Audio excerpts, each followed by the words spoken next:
今日食牛肉火鍋啊！去咗潮汕大木牛肉火鍋專門店，連鎖店呢環境就唔會輸噶啦，冷氣亦都足夠，亦都有好多鍋底選擇。今次就揀咗沙爹聘請多，食佢哋嘅二人餐，有呢個牛腩、牛柏葉同埋蓮藕片，當然仲有唔少得嘅吊籠啦，仲有炸魚皮同埋牛丸嘅。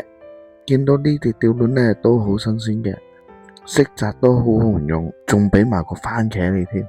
當然直接用清湯淥下，試下個味道啦。咁只需要5秒鐘呢就可以攞返上嚟噶啦。而食落去呢都有好有牛肉味嘅。跟住落嚟呢就試個牛腩，牛腩都好有味道，就唔會乾真真，亦都唔會硬。咁呢個餐呢俾嘅牛柏葉都係黑柏葉嚟嘅。出邊好少餐呢就會跟牛柏葉嘅，咁牛柏葉就唔同牛肉啦，就要淥耐啲啦。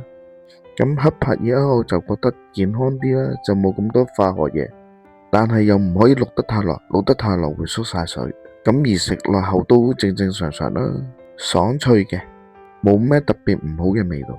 咁啲牛丸擺咗落沙爹湯底度淥啦，咁佢就變咗個沙爹牛丸啦，咬落去都彈牙，有少少白質。但就唔係好多，味道都好有牛味。睇返環境呢，就唔似以前咁多人流啦。